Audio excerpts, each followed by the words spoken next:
సాహితీ ప్రియులకు నమస్సుమాంజలి. కాశీ మజిలీ కథలకు స్వాగతం. ఎద్దనపూడి సులోచన రాణి రచించిన ప్రియసఖి 11వ భాగం. ఇప్పటి వరకు జరిగిన కథ. రవి పోయిన తర్వాత సుచరిత ఎంతో బాధపడిపోతుంది. కొన్ని రోజులు మనిషి కాలేకపోతుంది. ఈలోగా హేమంత్ తమ పెళ్లి జరిగిపోవాలని, ఒక వారంలో రిజిస్టర్ మ్యారేజ్ చేసుకుందామని చెప్తాడు. ఆ విషయం తెలిసి హేమంత్ వాళ్ళమ్మ ఇంటికి వచ్చి దావా ఓడిపోయినందువల్ల వాళ్ళ ఆస్తి అంతా పోయిందని, ఇల్లు వేలం వేస్తారని, సుచరిత హేమంత్ని పెళ్లి చేసుకోకపోతే వేరే డబ్బు గల వాళ్ళకిచ్చి హేమంత్ని పెళ్లి చేస్తానని, దాంతో ఆ డబ్బు వల్ల ఇల్లు నిలబెట్టుకోవచ్చని, ఎట్లాగైనా తను ఈ పెళ్లి చేసుకోవద్దని అడుగుతుంది. అలా కాకుండా ఈ పెళ్లికి నువ్వు ఒప్పుకుంటే నేను నా కూతురు స్లీపింగ్ పిల్స్ మింగి చచ్చిపోతామని బెదిరిస్తుంది. ఆ విషయం తెలిసి హేమంత్ వచ్చి సుచరితని ఓదారుస్తాడు. తన తల్లి మాటలేమి పట్టించుకోవద్దని చెప్తాడు. అతనికి ఏదో పని ఉండగా మెడ్రాస్ వెళ్తాడు. ఇంతలో రేణు వస్తుంది. సుచరిత పలు విధాలుగా ఆలోచిస్తుంటుంది. తన స్వార్థం చూసుకొని అతన్ని పెళ్లి చూసుకుంటే, అతని తల్లి చెల్లెలు నిజంగా చచ్చిపోతే తను హేమంత్తో ఉండగలదా, తన స్వార్థం చూసుకోగలదా అని ఆలోచిస్తుంటుంది. ఈ పెళ్లి చేసుకోకూడదు అని ఆలోచిస్తూ ఉంటుంది. ఇంతలో రేణు ఇంటికి వస్తుంది. ఇక్కడి దాకా చూసాం కదా, తర్వాత ఏం జరిగిందో చూద్దాం. రేణు సుచరితని పట్టుకొని సోఫాలో కూలబడింది. సుచరిత రేణు ఒడిలో తల దాచుకుంది. రేణు ఏడుస్తోంది. సుచి, భగవంతుడు ఇలా ఎందుకు చేశాడు? ఎన్ని అనుకున్నాం. రవి నేను ముందు పెళ్లి చేసుకుని తర్వాత నీ పెళ్లి చేద్దామని అనుకున్నాం. చెప్పకు రేణు, నాకేం చెప్పకు, సుచరిత చేత్తో వారిస్తూ అంది. నేను అమ్మ వాళ్ళకి చెప్పాను, రవినే చేసుకుంటానని పోట్లాడుతున్నాను. ఈ విషయంలో మా ఇంట్లో ఇప్పుడు పెద్ద యుద్ధం జరుగుతుంది. నాకు మతిపోతుంది సుచి, నాకు పిచ్చెక్కినట్టయింది. మై గాడ్, ఈ ఘోరం జరిగి ఇన్ని రోజులైంది. నేను ఇంకా అక్కడ మా అమ్మా నాన్నలతో ఈ ప్రపంచంలోనే లేని మనిషిని చేసుకుంటానని యుద్ధం చేస్తున్నాను. ఎంత పిటి కదూ. రేణు కూడా ఏడ్చేస్తోంది. వాళ్ళిద్దరూ స్నేహితురాళ్లే. కానీ రవి పరిచయం అయిన తర్వాత వారి స్నేహబంధం మరింత బలమైంది. సుచరిత అన్నగా రవి అంటే రేణుకి గౌరవాభిమానాలు. అతను పరిచయం అయిన తర్వాత గాఢమైన ప్రేమానురాగాలుగా మారినాయి. సుచరితకి రేణు అంటే చాలా ఇష్టం. అన్నయ్యని ఇష్టపడిన వ్యక్తిగా ఆ ఇష్టం మరింత విలువైన అనుబంధంగా మారింది. భగవంతుడు వారి మైత్రి, ఆనందం, అనుబంధం చూడలేనట్టు, రవిని విడదీసినట్టుగా అనిపిస్తోంది. అరగంట తర్వాత సుచరిత సోఫాలో కూర్చొని ఉంది. రేణు తనే వంట ఇంట్లోకి వెళ్లి టీ చేసి తెచ్చి తను తీసుకొని సుచరితకి ఒక కప్పు ఇచ్చింది. వచ్చి ఎదురుగా కూర్చుంది. సుచి, ఏమిటి నీ ప్లాను? ఏం చేయాలని అనుకుంటున్నావు అని అడిగింది. సుచరిత తల తిప్పింది. నాకేం తెలియడం లేదు రేణు, నాకేం బాలుపోవటం లేదు. నేను మాత్రం ఇక చదవలేను, గుంటూరు వెళ్ళను.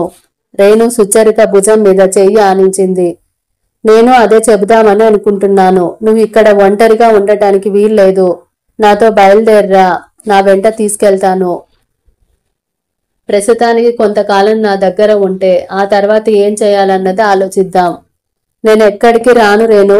షటప్. నేను ఇక్కడ ఒంటరిగా వదిలేసి నువ్వు ఇలా ఏడుస్తూ కూర్చుంటే నేను వెళ్ళగలను అనా నీ ఉద్దేశం? ఇంకేం మాట్లాడకు, బట్టలు సర్దుకో, రేపు ఉదయం మనం వెళ్ళిపోదాం.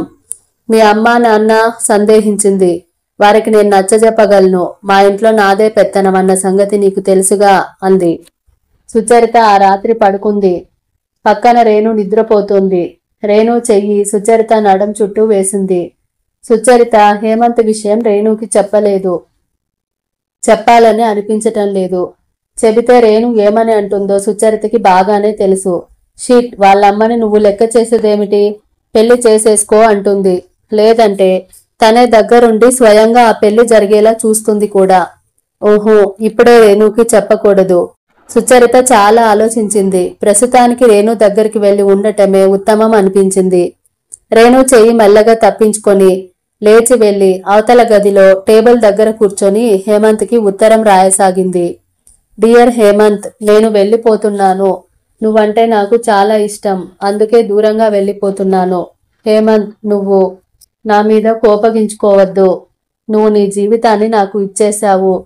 నేను నీలాంటి ఉన్నతమైన వ్యక్తి ప్రేమ పొందిన అదృష్టవంతురాలిని అయినందుకు గర్వపడుతున్నాను. నువ్వు నన్ను మోసం చేయలేదు. కష్టాలు వచ్చాయి కదా అని నా చేయి వదిలేసి నీ సుఖం నువ్వు చూసుకోలేదు. నీకు నేనున్నా రవి అన్నయ్య అన్న ఎంత ఇష్టమో నాకు తెలుసు. హేమ్, నా వల్ల కూడా నీకు మంచి జరగాలి. అందుకే నేను దూరంగా వెళ్తున్నాను. నువ్వెప్పటిలా గౌరవంగా ప్రేమగా గుర్తు పెట్టుకుంటే అదే నాకు ఆనందం అవుతుంది. బహుశా అన్నయ్య బతికి ఉంటే అన్నయ్య కూడా ఇలాగే చేసేవాడేమో.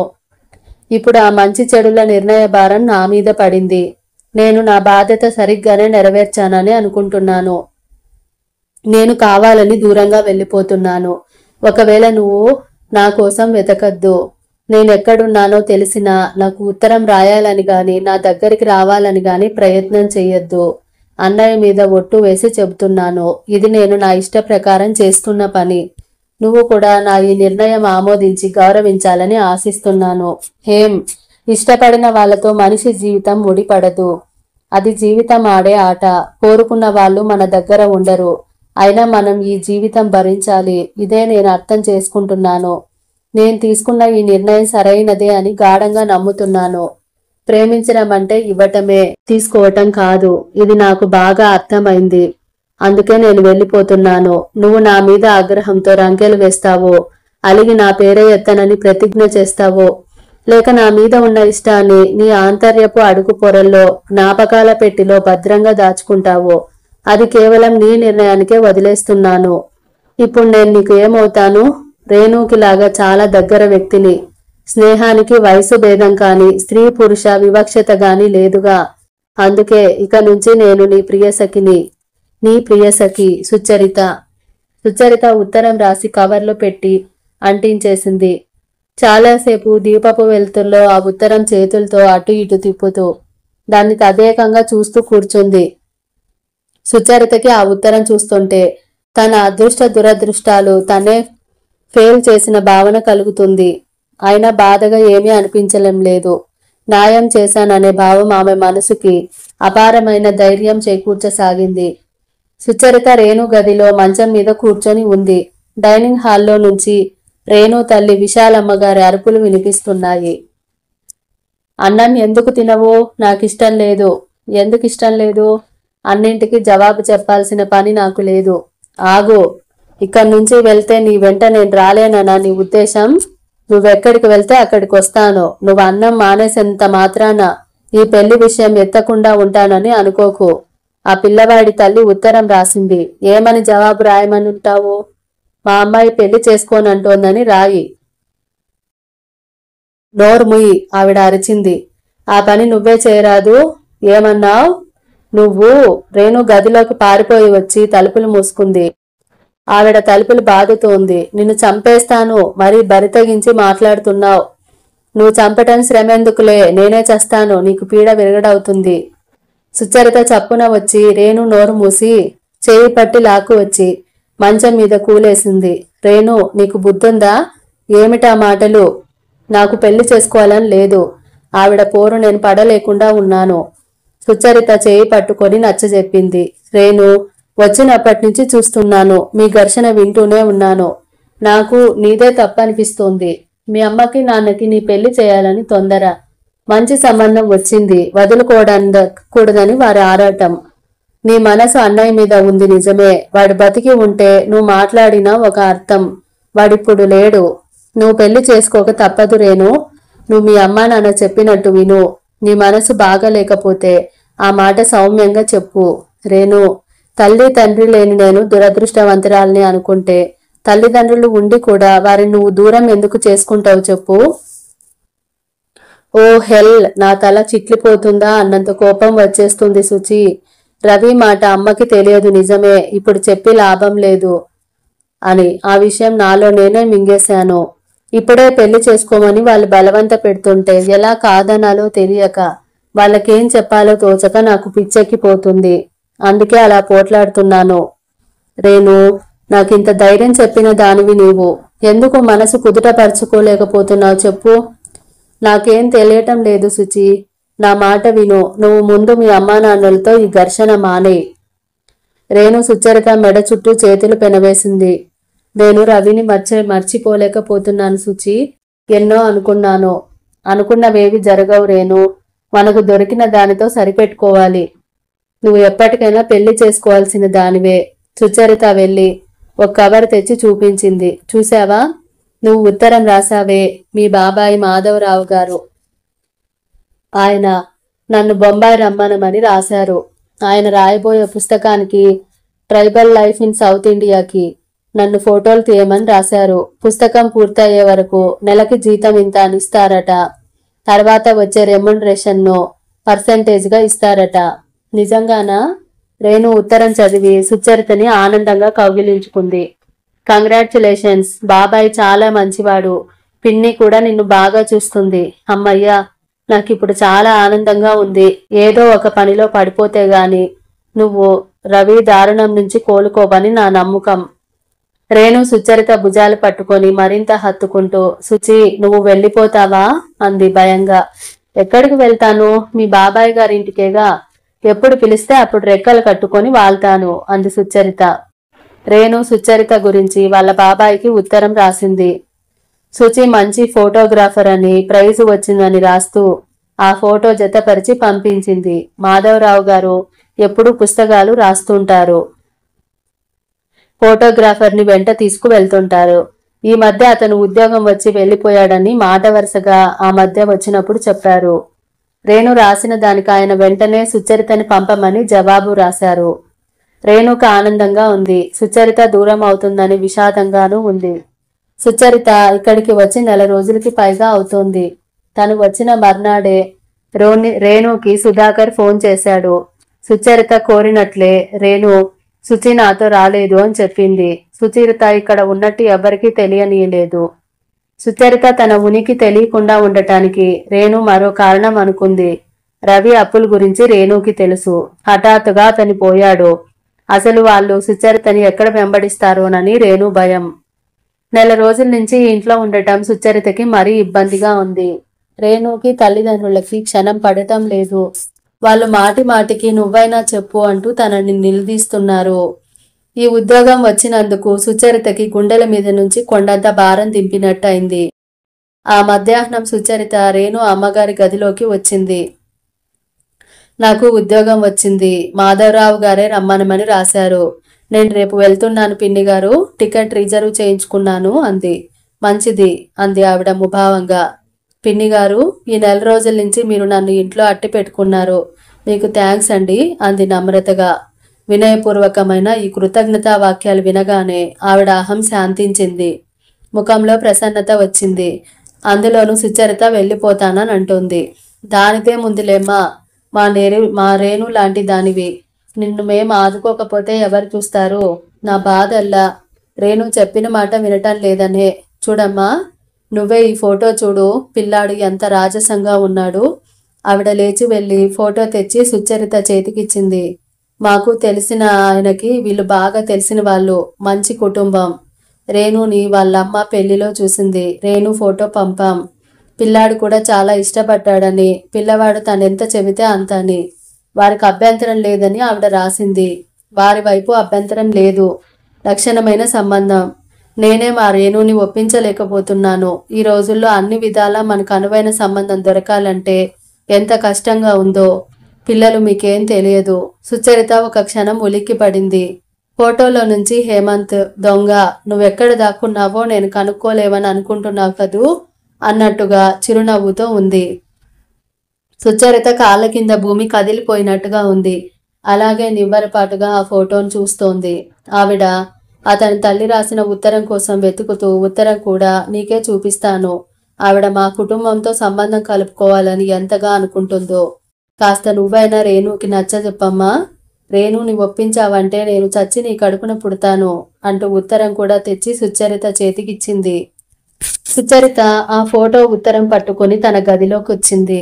అందులో హేమంత్ తల్లి రాసిన ఉత్తరంలో ప్రతి అక్షరం అబద్ధమేనని సుచరితకి తెలుస్తూనే ఉంది. రేణు అంటే అతను చాలా ఇష్టపడ్డాడుట. తన కొడుకు తనది ఒకటే మాటట. సుచరిత చాలాసేపు ఆ ఫోటో ఉత్తరం పట్టుకొని అలాగే కూర్చుంది. రేణు ఇంట్లో లేదు. స్నేహితురాలికి పెళ్లి చూపులంటే వెళ్ళింది. అప్పుడే తిరిగి వచ్చిన రేణు బట్టలు మార్చుకుంటూ, చీచీ వెధవ పెళ్లి చూపులు, సంతలో గొడ్డులా, ఏమిటా ప్రశ్నలు సమాధానాలు, నాకు ఒళ్ళు మండిపోయింది అంది. ఆ రాత్రి సుచరిత రేణు చేయి తన చేతిలోకి తీసుకుంటూ అంది. రేణు, నువ్వు మీ అమ్మ చెప్పిన అబ్బాయి ఫోటో చూసావా? లేదు. ఏం? నేను చూశాను. నాకు చాలా నచ్చాడు. అయితే అమ్మకి చెప్పేస్తాను, నువ్వు పెళ్లి చేసేసుకో. సుచరిత గొంతులో ఏదో అడ్డుపడ్డట్టే అయింది. ఊహు, నాకు చాలా నచ్చాడు కాబట్టి నాకిష్టమైన నువ్వే చేసుకోవాలి. ఓకే సరే, నేను పెళ్లి చేసుకుంటాను, కానీ కాపురం నువ్వు చెయ్యి, సరేనా? ఛీ, ఏం మాటలు రేణు. లేకపోతే ఏమిటి చెప్పు, నీకేమైనా మతిపోయిందా? నాకిప్పుడు పెళ్లి వద్దు మొర్రో అంటే. అలా కాదే రేణు, ఈ అబ్బాయి గురించి ఆలోచించు అంటూ సుచరిత హేమంత్ ఫోటో తెచ్చి రేణు చేతిలో పెట్టింది.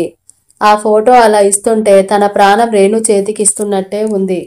రేణు ఆ ఫోటో చూసి, బాగానే ఉన్నాడు, ఓ పని చెయ్యి, నా స్నేహితురాలు ఒక అమ్మాయి ఉంది, మీకు సరిగ్గా సరిపోతుందని ఆ అబ్బాయికి ఉత్తరం రాస్తాను అంది. రే ప్లీజ్ జోక్ చేయకు అంది సుచరిత ఆవేశంగా. బాప్రే, అంత కోపం దేనికి అంది. రేణు మళ్ళా ఫోటో చూసింది. ఈ అబ్బాయి నీకెందుకు నచ్చాడో చెప్పు, రేణు నిలదీసింది. ఎందుకో తెలీదు, ఇతను నిన్ను సిక్కపెడతాడని నాకు బాగా అనిపిస్తుంది. ఓహో, దివ్యవాణి పలుకుతోందన్నమాట. సరే అయితే ఆ దివ్యవాణిని ఒక మాట అడుగు. నువ్వెవరినైనా ప్రేమించావనుకో, ఆ వ్యక్తి దూరం అయితే నువ్వు వెంటనే మరో వ్యక్తిని పెళ్లి చేసుకుంటావా? సుచరిత అలాంటిదేనా? రేణు, నా విషయం వేరు, నీ విషయం వేరు. అలాగా, ఆ సంగతి నాకు తెలియదులే. సరే బాబు, పెళ్లి అంటూ చేసుకుంటే ఈ శాల్తీనే చేసుకుంటాను, సరేనా? రేణు ఫోటో అవతల పారేసింది. అది కింద పడింది.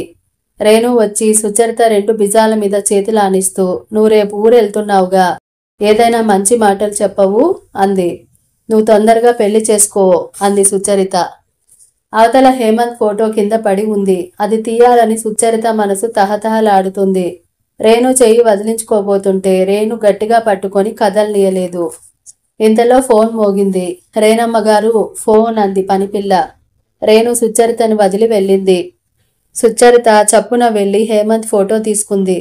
ఉత్తరంతో జత చేసి రేణు తల్లికి తెచ్చిస్తూ, పిన్నిగారు, రేణుకి నేను నచ్చజెప్పాను అంది. ఏమంది అంది ఆవిడ. ఇప్పుడేం చెప్పలేదు. రేణు పెళ్ళి అంటూ చేసుకుంటే మాత్రం ఈ అబ్బాయినే చేసుకుంటుందిలేండి అంది. నీ కడుపు చల్లగా, చల్లటి మాట చెప్పావు, చచ్చి నీ కడుపున పుడతాను తల్లి అంది ఆవిడ. సుచరిత ఆ గదిలో నుంచి వెళుతూ, ఆ భాగ్యం మీకు ఉండదులేండి, నేను పెళ్లి చేసుకోను అని గొనుక్కుంది. బొంబాయిలో దినేష్ టవర్స్లో 10వ అంతస్తులోకి లిఫ్ట్ వెళ్తోంది. ఆ లిఫ్టులో ఉన్న ఒక మరాఠీ భార్యాభర్తలు, 2 గుజరాతీ యువతులు, ఒక పంజాబీ యువకుడు, వీరితో పాటు సుచరిత కూడా ఉంది. మిగతా వాళ్ళంతా ఏదేదో మాట్లాడుకుంటున్నారు. సుచరిత మాత్రం ఒక పక్కగా తన లోకంలో తాను ఉన్నట్టుగా చేతిలో ఒక కలర్ ఫోటోలున్న పుస్తకం చూస్తోంది. సుచరిత వేషభాషలో మార్పు కనిపిస్తోంది. జుట్టు మెలితిప్పి పైకి ముడి వేసుకుంది. భుజానికి కెమెరా వెళ్లాడుతుంది. చెయ్యి అప్పుడప్పుడు అనుకోకుండానే నడుం దగ్గరికి వేలాడుతున్న కెమెరాని ఆరో ప్రాణంలా పదిలంగా భావిస్తున్నట్టుగా తనకు తెలియకుండానే దాన్ని స్పృశిస్తోంది. లిఫ్ట్ పైకి వెళ్తుండగా పంజాబీ యువకుడు సుచరితని చూస్తూ గుడ్ ఈవినింగ్ మిస్ రావ్ అంటూ పలకరించాడు. సుచరిత పుస్తకంలో నుంచి తలెత్తి గుడ్ ఈవినింగ్ రంజిత్ అంటూ చిరునవ్వుతో సమాధానం ఇచ్చింది. మరాఠీ పెద్దాయన చనువుగా పలకరించాడు. బేటీ, వారం రోజుల నుంచి కనిపించటం లేదేమిటి? ఊళ్ళో లేను అంకుల్. ఎలిఫెంటా కేవ్స్ మేము డాక్యుమెంటరీ తీస్తున్నాం, ఆ పని మీద వెళ్ళాను. మొన్న అవర్ ఇండియా మ్యాగజైన్లో నీది అజంతాలో ఒకరోజు అనే ఫోటో ఫ్యూచర్ చూశాను. ఫోటోలు వాటి కింద క్యాప్షన్స్ ఎక్సలెంట్గా ఉన్నాయి బేటీ. నా ఫ్రెండ్స్ అంతా సుచరితారావ్ అంటే మీ ఫ్లాట్స్లో ఉండే అమ్మాయేనా అని అడిగారు. నేను గర్వంగా అవునని చెప్పాను. Thank you uncle. ఆంటీ, మీ ఒంట్లో ఎలా ఉంది? ఆయన పక్కన ఉన్న భార్యను పలకరించింది. బాగానే ఉంది. ఆవిడ సుచరితని ఇష్టంగా చూస్తూ సమాధానం చెప్పింది. సుచి బేటీ, ఎల్లుండి మా దీపాంకర్ బర్త్డే ఉంది. నువ్వు వచ్చి ఫోటోలు తీస్తావా? 6వ నంబర్ ఫ్లాట్లో మీనన్ గారి మ్యారేజ్ డే నాడు నువ్వు తీసిన ఫోటోలు చాలా బాగా వచ్చాయి. నేను ఊర్లో ఉండను ఆంటీ, మేము సిలోన్ వెళ్తున్నాం. ఊర్లో ఉంటే మాత్రం తప్పక వస్తాను అంది. ఇంతలో లిఫ్ట్ 10వ నంబర్ ఫ్లోర్లోకి వచ్చి ఆగింది. సుచరిత డోర్ తెరుచుకొని వెళ్తుంటే పంజాబీ యువకుడు బాయ్ అన్నాడు. బాయ్ రంజిత్ అంది సుచరిత. ఊర్లో ఉంటే మాత్రం దీపాంకర్ పుట్టినరోజుకి రావడం మర్చిపోవద్దు, గుజరాతీ యువతి కేక పెట్టింది. తప్పకుండా ఆంటీ అంది. సుచరిత 10వ అంతస్తులోకి రాగానే ఎడంవైపున ఉన్న ఫ్లాట్ నంబర్ 16వ నంబర్ అని ఉన్న గుమ్మం దగ్గరికి వచ్చింది. బ్యాగ్లో నుంచి తాళం చెవుల గుత్త తీసి గుమ్మం పక్కనే కాలింగ్ బెల్ స్విచ్ పక్కనే గోడకి బిగించి ఉన్న లెటర్ బాక్స్ తెరిచి అందులో ఉన్న 10-12 ఉత్తరాలు తీసుకొని బొత్తిగా పట్టుకొని ఇంకో తాళం చెవితో డోర్ తెరిచి లోపలికి వెళ్ళింది. అందంగా అధునాతనంగా ఉన్న 2 బెడ్రూమ్స్ ఫ్లాట్ అది. గదులు విశాలంగా ఉన్నాయి. లోపలికి అడుగు పెట్టగానే మొదలయ్యే కారిడార్లోంచి కుడిపక్క గుమ్మంలో నుంచి వెళ్తే డ్రాయింగ్ కమ్ డైనింగ్ హాల్ ఉంది. అక్కడ ఖరీదైన సోఫాలు, వాటి దిళ్ళు ఉన్నాయి. గదిలో అక్కడక్కడ ఫ్లవర్ వాజులున్నాయి. రంగురంగుల ఆ పూల గుచ్చాల వల్ల గది కలకల్లాడిపోతోంది. సాయంత్రం అవుతుండటంతో అద్దాల కిటికీల్లోంచి సంధ్యాకాంతులు అక్కడంతా పరుచుకుంటూ వెలుగు చీకట్లు దోబూచులాడుతున్నట్టుగా ఉన్నాయి. సుచరిత బ్యాగ్ సోఫాలో పడేసి చేతిలో ఉత్తరాలు షీలా అని ఉన్నది విడదీసింది. తన పేరు మీద వచ్చినవి సోఫా పక్కన ఉన్న గ్లాసు టీపాయ్ మీద పెట్టింది. షీలా ఉత్తరాలు తీసుకెళ్లి ఎదురుగా ఎడంవైపు కనిపిస్తున్న బెడ్రూమ్ డోర్ కింద సందులో నుంచి లోపలికి తోసింది. తనకే చాలా ఉత్తరాలు వచ్చాయి. వాటిల్లో ఒక ఉత్తరం సుచరిత దృష్టిని ఆకట్టుకుంది. దాని మీద ప్రియసఖి సుచరితకి అని ఉంది. సుచరితకి దాన్ని వెంటనే చదవాలని అనిపించటంతో చేతులు తీసుకొని కవర్ చింపబోయినాయి. అంతలోనే సందేహంగా అయిష్టంగా ఆగిపోయాయి. వెంటనే దాన్ని మళ్ళీ టేబుల్ మీద పడేసింది. గదిలో చీకట్లు కమ్ముకొని వస్తుండటంతో సోఫా పక్కన ఉన్న నిలువెత్తు లైట్ స్విచ్ నొక్కింది. వెంటనే గది అంతా వెన్నెల వెలుగుతో నిండిపోయినట్టు అయింది. సుచరిత మరోసారి ఉత్తరం వంక చూసింది. అయిష్టమైన వస్తువును అక్కడ చూసినట్టుగా ముఖం తిప్పేసుకుని భుజానికి ఉన్న కెమెరా తీసి వెళ్లి తన గదిలో అల్మరాలో పెట్టింది. తిరిగి వచ్చే ముందు ఒక క్షణం ఆగి మళ్ళా వెనక్కి తిరిగి కెమెరాని సరిగ్గా పెట్టానా లేక అజాగ్రత్తగా పెడితే కింద పడుతుందా అని దాని భద్రతని పరీక్ష చేసి అది సురక్షితంగానే ఉందని తెలుసుకుని నిశ్చింతగా యువతలకి వచ్చింది. కళ్ళు ఎంత వద్దనుకున్నా ఆ ఉత్తరం వైపే వెళ్తున్నాయి. సుచరిత జుట్టు ముడిలో పిన్నులు లాగేసి బంధ విముక్తి అయిన జుట్టుని భుజాల మీదకి వదిలేసుకుంది. ఒకసారి వంగి ఆ ఉత్తరం తీసుకుంది. అటూ ఇటూ తిప్పింది. దాని మాటే తనకి లక్ష్యం లేనట్టుగా తన గదిలోకి వెళ్లి టవల్ సోప్ తీసుకుని బాత్రూంలోకి వెళ్లి స్నానం చేసి కఫ్తాడు వేసుకుని వచ్చింది. వంట ఇంట్లోకి వెళ్లి స్టవ్ వెలిగించి టీ నీళ్లు పెట్టింది. ఫ్రిడ్జ్ తెరిచి చూసింది. ఫ్రిడ్జ్లో శాండ్విచెస్ ఉన్నాయి. మిల్క్ బాటిల్ ఉంది. ఆపిల్స్ ఉన్నాయి. వాటిని చూడగానే అమ్మయ్య, ఈ పూటకి తినటానికి ఏమిటి అనే సమస్య లేదు అనుకుంది. టీ కలుపుకొని కప్పులో పోస్తుండగా ఫోన్ గనగన మోగింది. సుచరిత టీ కప్పు తీసుకునే డ్రాయింగ్ రూమ్లోకి వచ్చి ఫోన్ తీసింది. హలో, అవతల నుంచి ఒక మగ కంఠం వినిపించింది. ఎస్ అంది. హలో సుచి, నేను అజిత్ని మాట్లాడుతున్నాను. షీలా ఉందా? తను ఇంకా హోటల్ నుంచి రాలేదు. లేటుగా వస్తానని చెప్పింది.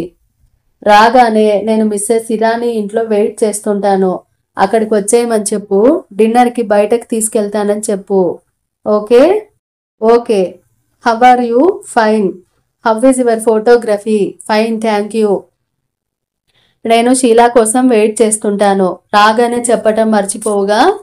ఓహో, గుమ్మంలో అడుగు పెట్టగానే చెప్తాను వాగ్దానం చేసినట్టుగా అంది. Thank you, nice girl. అతను ఫోన్ పెట్టేశాడు. సుచరిత టీ తాగడం పూర్తి చేసి కప్పు తీసుకెళ్లి వంట ఇంట్లో కడిగి పెట్టేసి వచ్చింది. తిరిగి వస్తూ బాల్కనీలోకి వెళ్ళింది. ఎదురుగా ఆకాశంలోకి చొచ్చుకు వెళ్తున్నట్టుగా వేరే అపార్ట్మెంట్స్, వాటిల్లో లైట్లు వెలగడంతో అవి దీప తోరణాల్లో మెరిసిపోతున్నాయి. సుచరిత బాల్కనీ గోడకి చేతులు ఆనించి కింద రోడ్డు మీదికి చూసింది. చీమల్లా వెళ్తూ కార్లు, జనం. అలా చూస్తుంటే మన ఉనికి అత్యంత అల్పంగా ఉంటుంది. సుచరితని జీవితం హఠాత్తుగా సుళ్ళు తిరుగుతున్న ప్రవాహంలో కొట్టుకుపోతున్న గడ్డి పోచలా తన స్వయం శక్తికి ప్రాధాన్యత లేనట్టు తను భగవంతుడికి ఇచ్చి నడిపిస్తున్న బొమ్మలా అయిపోనట్టుగా అనిపిస్తోంది. తన బొంబాయి మాధవరావు గారి దగ్గరకు వచ్చింది. ఆయన పుస్తకానికి ఫోటోలు తీయటం అనే పని తను ప్రాణం పెట్టినట్టే నిర్వర్తించింది. మాధవరావు గారు కుందన్ షా ఫ్యామిలీ ఫ్రెండ్స్ అని, ఆయన ఇక్కడ మళ్ళా పరిచయం అవుతారని మాత్రం కలలో కూడా అనుకోలేదు. ఒకసారి ఉదయం కాలింగ్ బెల్ మోగింది. మాధవరావు గారు స్టడీ రూమ్లో ఉన్నారు. తనే వెళ్లి తలుపు తీసింది. ఎదురుగా కుందన్ షా చాలా ఇన్ఫార్మల్ గా సూటు బూటు లేకుండా ప్యాంటు షర్టుతో వచ్చాడు. తను నివ్వెరపోయింది. మీరా? తెలుగులో అనుకోకుండా ఆశ్చర్యంగా ఆనందంగా అనేసింది. ఆయన సుచరిత కళ్ళలో ఆనందం చూశారు. ఆయనకి తనెవరో గుర్తుకు రావటం లేదు. అది తెలుస్తూనే ఉంది. చూపుడు వేలు చూపిస్తూ సందేహంగా ఎక్స్క్యూజ్ మీ అన్నాడు. సుచరిత ఉత్సాహంగా ఇంగ్లీష్లో తనను తానే పరిచయం చేసుకుంది. ఆయన చేతుల మీదుగా హైదరాబాద్లో బహుమతి అందుకున్న వైనం గుర్తు చేసింది. ఆయన్ని తను ఫోటోలు తీసిన సంగతి కూడా చెప్పింది. ఓ, ఆయన గుర్తు చేసుకున్నారు. ఇంతలో మాధవరావు గారు అక్కడికి రానే వచ్చారు. సుచరితని ఆయన కుందన్ షాకి పరిచయం చేస్తుంటే ఎక్స్క్యూజ్ మీ అంటూ ఆయనే సుచరితని మాధవరావుకి పరిచయం చేశారు. ఇద్దరు గొల్లున నవ్వుకున్నారు. ఇది మరీ బాగుంది మాధవరావు అన్నారు. తర్వాత మాధవరావు ద్వారా తెలిసింది కుందన్ షా మాధవరావు గారు బొంబాయిలో కలిసి చదువుకున్నారు. వీడు చిన్నప్పుడు వట్టి అల్లరి వెధవ, చదువులో మొద్దు. మేమెవ్వరం వీడు ఇంత పేరు తెచ్చుకుంటాడని కల్లో కూడా అనుకోలేదు అని చెప్పారు మాధవరావు గారు. వాడి జీవితం ఒక విషాదం. ప్రేమించి తల్లిదండ్రులకు ఎదురు తిరిగి పెళ్లి చేసుకున్నాడు. ఇద్దరు చాలా అన్యోన్యంగా ఉండేవాళ్ళు. ఇద్దరు పండంటి పిల్లలు. పిల్లలకి 8 సంవత్సరాల వయసులో 6 నెలల వ్యవధిలో మెదడుకు సంబంధించిన విష జ్వరాలతో పోయారు. భార్యకి క్యాన్సర్ అని తెలిసింది. ఏడాది తిరగకుండానే ఆ అమ్మాయి కూడా పోయింది. ఎంతమంది మీ ఏం ఉన్నా ఎన్ని విధాలు చెప్పినా మళ్ళీ పెళ్లి చేసుకోలేదు. ఆ చాప్టర్ అయిపోయింది అనేవాడు. కిందటి జన్మలో నేను ఏదో మహా పాపం చేశాను, అది ఈ జన్మలో శిక్షగా అనుభవిస్తున్నానని అంటాడు. ఎప్పుడు చూసినా నవ్వుతూ నవ్విస్తూ ఉంటాడు. అందరికీ ఉపకారం చేస్తాడు. డబ్బు సంపాదనలో ఒక్క పైసా దాచుకోడు. ఒక్క క్షణం ఊరికే ఉండకుండా పని చేస్తాడు. ఒక్క సెకండ్ పని లేకుండా ఊరికే ఉండాలంటే అది భరించలేని నరకం నాకు అంటాడు. మాధవరావు చెప్పిన ఈ విషయాలు తెలిసిన తర్వాత సుచరితకి ఆయన అంటే ఉన్న గౌరవ అభిమానాలు రెట్టింపైనాయి. హౌ ఈజ్ యువర్ ఫ్రెండ్ ఒకసారి అడిగారు ఆయన. ఇంకో అమ్మాయిని పెళ్లి చేసుకున్నాడు అంది. అదేమిటి? ఆయన ఆశ్చర్యపోయారు. సుచరిత దించుకున్న ముఖం చూసి భుజం మీద తడుతూ, that is life my dear. మనం అనుకున్నది జరగదు. జరిగేవన్నీ మనం స్వీకరించాలి. ప్రతి మనిషి జీవితము దాదాపు ఇలాగే కనిపిస్తుంది అన్నారు. మాధవరావు గారికి ఫారిన్ వెళ్లే ఛాన్స్ రావడంతో ఆ పుస్తకం వాయిదా పడిపోయింది. సుచరితకి ఏదైనా ఉద్యోగం చూపించమని మాధవరావు గారే కుందన్ షాని అడిగారు. ఫోటోగ్రఫీలో ఆ అమ్మాయికి నైపుణ్యం ఉంది. మా యూనిట్లో ఎందుకు చేరకూడదు? ఒక 2-3 నెలలు మా క్రింద అసిస్టెంట్గా పనిచేస్తే, ఆ పైన ఇంట్రెస్టింగ్గా అనిపిస్తే ఏ ఇన్స్టిట్యూట్లోనైనా చేరి డిప్లొమా అయినా చేసేయచ్చు అంటూ ప్రోత్సహించాడు ఆయన. సుచరిత ఆ వారంలోనే ఆయన యూనిట్లో చేరింది. అక్కడ తన ఒక్కతి కాదు, ఇంకా 3 ఆడపిల్లలున్నారు. ఈ యూనిట్లో చేరిన రోజు నుంచి ఒకటే ఊపిరి ఆడని పనిలో ఉరికినట్టయింది. ఆ తర్వాత 2 రోజులకే వైల్డ్ లైఫ్ ఇన్ తెక్కడి అనే డాక్యుమెంటరీ తీయడానికి కేరళ వెళ్ళిపోవడం జరిగింది. 3 వారాల తర్వాత యూనిట్ బొంబాయి తిరిగి వచ్చింది. మాధవరావు గారు వెళ్ళిపోవడంతో సుచరిత ఎక్కడ ఉండటమా అనే ప్రశ్న వచ్చింది. సుచరిత వర్కింగ్ ఉమెన్ హాస్టల్ వెతుకుతుంటే కుందన్ షా షీలాని పరిచయం చేశాడు. షీలా ఒక 5 స్టార్ హోటల్లో రిసెప్షనిస్ట్గా పనిచేస్తుంది. ఆమెకి ఒక పేయింగ్ గెస్ట్ కావాలిట. అలా అయితే ఇంట్లో ఆడతోడు దొరికినట్టు ఉంటుంది, ఆర్థికంగా లాభదాయకంగానూ ఉంటుంది. ఇద్దరు మంచి అమ్మాయిలు, ఒకరికొకరు తోడు దొరికారు అన్నాడు కుందన్ షా నవ్వుతూ. సుచరితకి మొదట్లో ఈ ఫ్లాట్లోకి వచ్చిన కొత్తల్లో షీలా లైఫ్ స్టైల్ చూస్తే చాలా భయం, కంగారు వేశాయి. షీలా గీవాత పానాజీ దగ్గర ఒక పల్లెటూరు. షీలాకి చిన్నప్పుడే తల్లి పోయిందట. తండ్రి వేరే పెళ్లి చేసుకున్నాడు. సవతి తల్లి పెట్టే బాధలు పడలేక పానాజీ పినతండ్రి ఇంటికి వచ్చి అక్కడ చదువుకుంటుంది. అక్కడ ఒక అతను కలిశాడు. పెళ్లి చేసుకుంటానని బొంబాయి తీసుకొచ్చాడు. షీలాకి బ్యూటీ క్లినిక్ లో జాబ్ వచ్చింది. కొద్ది రోజులు ఇద్దరు కలిసే ఉన్నారు. అతను రావడం మానేశాడు. షీలా ఆరా తీస్తే అతను వేరే పెళ్లి చేసుకునే ఉద్దేశంలో ఉన్నాడు. షీలా అతని ఇంటికి వెళ్తే చాలా అవమానపూర్వకంగా మాట్లాడాడట. షీలాకి ఆవేశం వచ్చింది. అవమానం అనిపించింది. కానీ ఏం చేయగలదు? ఊరు గాని ఊరు. నా అనే అండ ఎవరూ లేరు. తనకి జరిగిన దగా మోసం గుండెల్లో సమాధి చేసి కుళ్ళి కుళ్ళి ఏడవడం మినహా ఇంకేం చేయలేకపోయింది. ఇది జరిగి 6 ఏళ్లకి పైగా అయింది. ఇప్పటి షీలా వేరు. చాలా అనుభవం గల ఆరిందాన్లా మాట్లాడుతుంది. నవ్వుతూ తుల్లుతూ ఉంటుంది. జోక్స్ చేస్తూ ఉంటుంది. అందరితో స్నేహంగా ఉంటుంది. మగవాళ్ళతో పరిచయాలు పెంచుకుంటుంది. కానీ మనసుని మాత్రం ప్రలోభపడనీయదు. మగవాడితో అనుబంధమే జీవితం సర్వస్వం అని అనుకునే ఆడది పరమ మూర్ఖురాలు అంటుంది. ఈ మనిషి నన్ను వదిలేస్తుందేమో అనే బెదురులో మగవాడిని ఉంచాలి అంటుంది. అసలు అలాంటి మగాలతోనే స్నేహం చేయాలి. మిగతా మగాళ్ళకి దూరంగా ఉండాలి అంటుంది. షీలా ఎన్నో ఉద్యోగాలు మారి ఇప్పుడు హోటల్ రిసెప్షనిస్ట్ గా పనిచేస్తుంది. ఇంకోటి ఏదైనా మంచిది దొరికితే ఇది వదిలేస్తాను అంటుంది. షీలాను చూస్తుంటే సుచరితకి విచిత్రంగా అనిపించలేదు. షీలాలో ఉన్నంత నిజాయితీ, స్నేహభావం ఇంతవరకు ఏ స్త్రీలోనూ చూడలేదనిపిస్తుంది. షీలాలో మగవాడిలో ఉండే తెగింపు, ధైర్యం ఉన్నాయి. చాలా మంది మగాళ్ళు షీలా అంటే భయపడతారు. ఈ బొంబాయి మహానగరంలో షీలా లాంటి ఆడపిల్లలు ఎంతమందో. కుందన్ షాకి షీలా పొగరు, ధైర్యం అంటే చాలా ఇష్టం. ఆడపిల్లలు ఈ రోజుల్లో అలాగే ఉండాలి అంటారు. ఒక్కొక్కరిది ఒక్కొక్క ఆసక్తికరమైన జీవితం. ఈ నగరం ఒక మానవ జీవిత గ్రంథాలయం అనిపిస్తుంది. ఎవరో రాసిన పుస్తకాల కోసం మనం ఏ లైబ్రరీకి వెళ్ళనవసరం లేదు. కాస్త చూసే నేర్పు, గమనించగలిగే శ్రద్ధాసక్తులు ఉంటే మన చుట్టూరానే ఎన్నెన్నో సజీవ మానవ గ్రంథాలు. వారిని చదివే ఓపిక, తీరుబడి మనిషికి ఉండాలే గాని షీలాతో పరిచయం, స్నేహం, సుచరితలో ధైర్యస్థైర్యాలు వచ్చినాయి. ప్రతి స్త్రీకి తన జీవితం పట్ల తనకి నమ్మకం, భవిష్యత్తు మీద ఆశ, ఆనందం ఉంచుకోవాలి అనేవారు కుందన్ షా. రవి అన్నయ్య పోవటంతో తన జీవన ఓడకి లంగరు తెగిపోయినట్టే అయిపోయింది. ఓడ జీవన ప్రవాహంలో ఎక్కడికో వెళ్ళిపోతోంది. దాన్ని ఆపే శక్తి తనకి లేదు. జీవన వేగం వెంట సుచరిత పరుగులు తీస్తుంది. ఈ పరుగులో హేమంత్ దూరం అయిపోతున్నాడు. ఇక్కడితో కథను ఆపుతున్నానండి. తరువాయి భాగం వచ్చే ఎపిసోడ్లో విందాం. అంతవరకు సెలవు తీసుకుంటూ మీ కల్పన బండారు.